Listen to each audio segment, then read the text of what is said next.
जितने भी बिहार बोर्ड के छात्र एवं छात्राएं हैं जो कि 2023 में एग्जाम देने वाले हैं, जो कि 14 फरवरी से आपको एग्जाम है, और आपका हिंदी जो 100 मार्क्स का है दोस्तों, हिंदी 100 मार्क्स के जितने और छात्र छात्राएं का है, आज हम 2 मार्क्स का सारा क्वेश्चन, जितने सारे इंपॉर्टेंट 2 मार्क्स का आपका क्वेश्चन है दोस्तों, वो आज हम डील करेंगे। 2 मार्क्स वाले जितने सारे क्वेश्चन है, इसका डर आज हो जाएगा दोस्तों आप लोग के समाप्त। वो भी दोस्तों करेंगे काव्य खंड, जो बहुत आदमी को समझ में नहीं आते हैं। बहुत छात्र छात्राएं पढ़ते होंगे काव्य खंड की कौन सा क्वेश्चन इंपॉर्टेंट है, नहीं समझ में आता है, उनके लिए आज हम लेकर के आए हिंदी 100 मार्क्स, जो कि आपका काव्य खंड है। जितने सारे चैप्टर काव्य खंड में है, जहां चैप्टर आपको दोस्तों 13 से जो स्टार्ट होता है, 13 से लेकर के चैप्टर 22-23 तक जो है आपका काव्य खंड, उसके अंदर जितने सारे 2 मार्क्स का इंपॉर्टेंट क्वेश्चन बन सकते थे, उस सारे क्वेश्चन का कलेक्शन दोस्तों हम किए हैं, जो कि आपको एग्जाम 2023 में दोस्तों पूछा जाएगा। तो चलिए दोस्तों एक एक करके हम सारे चैप्टर में से इंपॉर्टेंट क्वेश्चन आपको बताएंगे,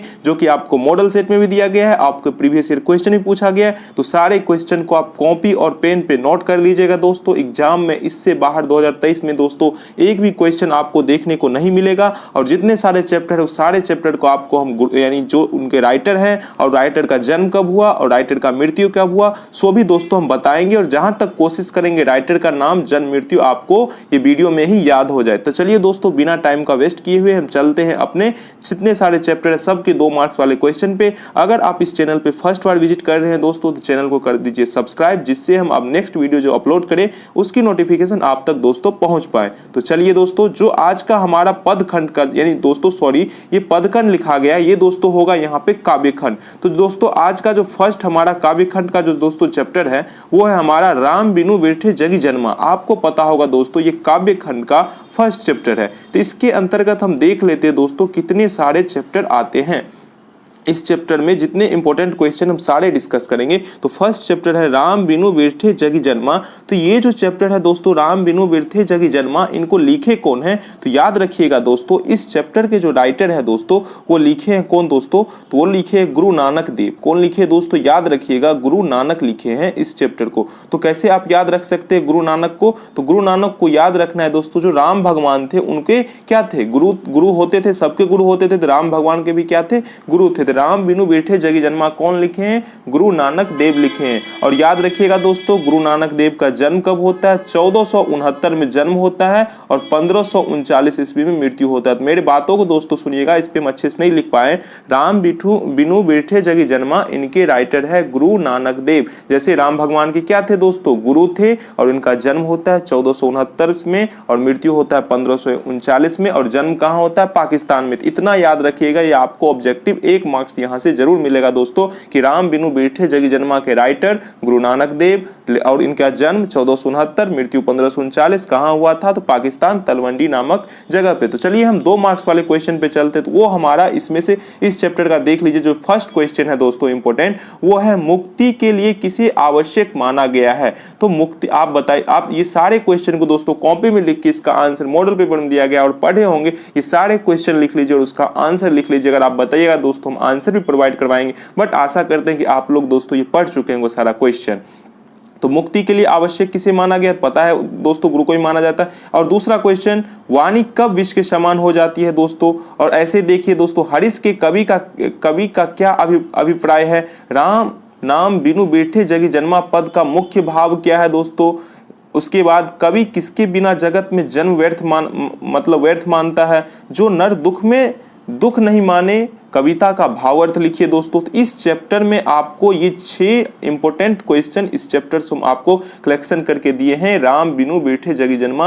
ये 6 क्वेश्चन आप पढ़ लीजिएगा दोस्तों, एग्जाम में जाइएगा, इससे बाहर एक भी क्वेश्चन दोस्तों आपको नहीं पूछा जाएगा। चलिए इसमें जो दूसरा चैप्टर है हमारा आपके बुक के अकॉर्डिंग चैप्टर नंबर 14, वो है दोस्तों प्रेम आईनी श्री राधिका। जो आपका प्रेम जो चैप्टर है दोस्तों, आईनी श्री राधिका, ये चैप्टर के लेखक कौन है वो जानिएगा। प्रेम आईने श्री राधिका के चैप्टर जो है, इनके जो लिखे हैं वो लिखे हैं दोस्तों रस खान लिखे हैं। कौन लिखे हैं दोस्तों, तो रस खान लिखे, याद रखिएगा इस चैप्टर को लिखे हैं रस खान साहब। कैसे याद रख सकते हैं इसको, रस खान को, तो प्रेम में क्या होता है दोस्तों, याद रख सकते हैं, जो आदमी प्रेम करते हैं, प्रेम में एक तरह का क्या होता है दोस्तों, रस होता है दोस्तों। और ये जो प्रेम लिखे हैं कौन लिखे हैं, रस। तो प्रेम और राधिका, जैसे राधा कृष्ण का कितना अच्छा प्रेम था, तो ऐसे याद रख सकते हैं दोस्तों, प्रेम में क्या मिलता है दोस्तों? रस मिलता है। कौन सा रस मिलता है वो मत पूछिएगा दोस्तों, बस इतना याद रखिए, प्रेम में मिलता है रस। और प्रेम आईने श्री राधिका, इनके लेखक है रस खान, जिनका जन्म होता है दोस्तों 1528 ईस्वी में, और मृत्यु कब होता है दोस्तों? 1628 ईस्वी में। सबसे सिंपल है दोस्तों, 1528 1628। इसमें देखिए इंपॉर्टेंट क्वेश्चन, वो है कवि ने माली मालिन किन्हें और क्यों कहा है? कृष्ण को चोर क्यों कहा गया है? कवि का अभिप्राय स्पष्ट करिए। आपको पता होगा दोस्तों कृष्ण भगवान को चोर क्यों कहा गया है? और रसखान रचित सेवई का भाव अर्थ अपने शब्दों में लिखिए। तो ये जो चैप्टर 14 नंबर है आपका काव्य खंड का, इसमें से हम 3 क्वेश्चन लिए इंपॉर्टेंट। इस 3 क्वेश्चन से आपसे बाहर एग्जाम में नहीं पूछा जाएगा। चलिए हम नेक्स्ट क्वेश्चन पे चलते हैं। नेक्स्ट चैप्टर है 15, वो है दोस्तों अति सुधो स्नेह के मार्ग। ये जो अति सुधो स्नेह के मार्ग है दोस्तों, इस चैप्टर के राइटर कौन है? तो इस चैप्टर के अति सुधो स्नेह मार्ग के है दोस्तों धनानंद। जो अति सुधो स्नेह के मार्ग है, इसको याद रखिएगा। सुधो स्नेह, स्नेह में क्या होता है दोस्तों? स्नेह मतलब क्या होता है? प्यार। अगर किसी से ज्यादा प्यार मतलब क्या होता है? धनानंद। याद होगा फिल्म में भी देखे होंगे धनानंद वाला। तो वही अति सुधो स्नेह का मार्ग कौन लिखते हैं दोस्तों? धनानंद लिखते हैं। इनका जन्म होता है 1689 में और मृत्यु होता है 1739 में। याद रखिएगा दोस्तों, 1689 1739, अति सुधो स्नेह के मार्ग धनानंद। और इसमें देखिए जो क्वेश्चन हम लिए हैं 2 मार्क्स का इंपॉर्टेंट, इस बार पूछे जाने वाली, वो है परिहित के लिए देह कौन धारण करता है? First question. और दूसरा क्वेश्चन, कवि अपने आंसुओं को कहां पहुंचाना चाहते हैं और क्यों? मन लेहू पे देहू छटाक नहीं से कवि का क्या अभिप्राय है? कवि प्रेम मार्ग को अति सुधो क्यों कहता है? इस मार्ग की क्या विशेषता है? जो कवि साहब है धनानंद, वो प्रेम मतलब कवि प्रेम मार्ग को अति सुधो क्यों कहते हैं? इसकी मार्ग की विशेषता लिखिए। चलिए दोस्तों नेक्स्ट चैप्टर देखते हैं, वो है हमारा नेक्स्ट चैप्टर स्वदेशी। क्या है दोस्तों? स्वदेशी। स्वदेशी कौन लिखते हैं? तो लिखते हैं दोस्तों स्वदेशी लिखते हैं हमारे प्रेमधन। कौन लिखते हैं दोस्तों? ये लिखते हैं हमारे प्रेमधन लिखते हैं। स्वदेशी लिखते हैं कौन है? प्रेमधन लिखते हैं। और इनका जन्म 1855 और मृत्यु 1922। याद रखिएगा दोस्तों 1855 और मृत्यु कब होता है दोस्तों? 1922 में। तो स्वदेशी प्रेमधन 1855 से 1922। चलिए इसमें देखते हैं नेक्स्ट जितने इंपॉर्टेंट क्वेश्चन है। नेताओं के बारे में कवि की क्या राय है? जो नेता सब होते हैं उनके बारे में कवि क्या कहें दोस्तों? कवि को भारत में भारतीय क्यों नहीं दिखाई पड़ती? जो कवि है दोस्तों उसमें भारत में भारतीयता मतलब भारतीयता क्यों नहीं दिखाई जाती? जो भारत में उसमें भारतीयता नहीं दिखाई जाते, ऐसा कवि क्यों बोले हैं? कौन कवि दोस्तों? तो वो प्रेमधन। और स्वदेशी कविता का मूल भाव लिखिए दोस्तों। कवि समाज में किस वर्ग को आलोचना करता है और क्यों करता है? कवि ने डफाली किसे कहा और क्यों कहा? और जो नेक्स्ट चैप्टर है वो है दोस्तों हमारा भारत माता। तो प्रेम से बोलिए भारत माता की दोस्तों जय। तो भारत माता के लेखक कौन है दोस्तों? सबसे इंपॉर्टेंट क्वेश्चन इस चैप्टर से बनती है दोस्तों, क्योंकि इनको लिखे हैं कौन? तो सुमित्रा नंदन लिखे हैं पंत साहब इनको। तो भारत माता कौन लिखे हैं दोस्तों? सुमित्रा नंदन पंत लिखे हैं। सुमित्रा नंदन पंत साहब जी लिखे हैं इसको, ऋषभ पंत नहीं दोस्तों, सुमित्रा नंदन पंत लिखे हैं भारत माता। तो सुमित्रा नंदन पंत का जन्म कब होता है दोस्तों? याद रखिएगा 1900 में और मरते हैं 1947 में। ये तो याद ही हो जाएगा दोस्तों कि 1900 में सुमित्रा नंदन क्या होता है? 1900 में सुमित्रा नंदन पंत का जन्म होता है। 1947 जब भारत हमारा आजाद होता है सुमित्रा नंदन पंत की मृत्यु हो जाता है दोस्तों 1947 में। तो इसमें देखिए इंपॉर्टेंट क्वेश्चन की हम बात करें तो इंपॉर्टेंट क्वेश्चन हमारा है, भारत माता अपने ही घर में प्रवासिनी क्यों बनी हुई है? भारत माता का हास भू रहु ग्रसित क्यों दिखाई पड़ता है? और तीसरा क्वेश्चन, भारत माता कविता में कवि भारतवासियों का कैसा चित्र खींचता है? तो इसमें भी 3 क्वेश्चन, ये तीनों क्वेश्चन इंपॉर्टेंट है, इसमें 2 क्वेश्चन फिक्स्ड है दोस्तों। और नेक्स्ट देखिए वो है जनतंत्र का जन्म। नेक्स्ट जो दोस्तों हमारा चैप्टर है वो है जनतंत्र का जन्म, जो आपका चैप्टर है 18। तो जनतंत्र का जन्म इनको लिखे कौन है? इनको लिखे हैं रामधारी सिंह दिनकर। ये भी चैप्टर इंपॉर्टेंट है, जैसे वो सुमित्रा नंदन पंत वाले थे, और ये है दोस्तों रामधारी सिंह, यानी रामधारी सिंह याद रखिएगा दोस्तों दिनकर। तो रामधारी सिंह दिनकर का जन्म कब होता है? तो इनका जन्म होता है 1908 ईस्वी में दोस्तों। इनका जन्म कब होता है?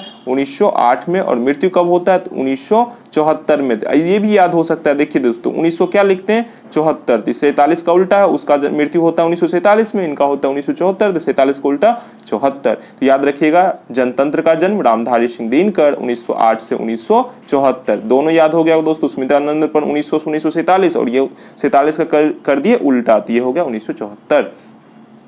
कवि को जनता को दूध मुही क्यों कहा है? कवि को जनता को दूध मुही क्यों कहा है? इसका फर्स्ट क्वेश्चन। दूसरा, कवि की दृष्टि में आज के देवता कौन है? वे कहाँ मिलेंगे, और कवि जनता का स्वप्न का किस तरह चित्र खींचता है, दिनकर की दृष्टि से रथ पर घर घर नाद क्या है स्पष्ट करे। और जो हमारा नेक्स्ट दोस्तों वो चैप्टर है, वो इसमें एक क्वेश्चन और है, देवता मिलेंगे खेतों में खलिहानों में, पंक्ति के माध्यम से कवि किस देवता की बात करते हैं और क्यों करते हैं। और देखिए दोस्तों नेक्स्ट चैप्टर है हमारा हिरोशिमा, चैप्टर नंबर 19, तो जो नागासाकी हिरोशिमा पे बम गिरा था दोस्तों, वो चैप्टर एक है हमारा हिरोशिमा। इनको कौन लिखते हैं, तो लिखते हैं शाही वात्स्यायन अज्ञे।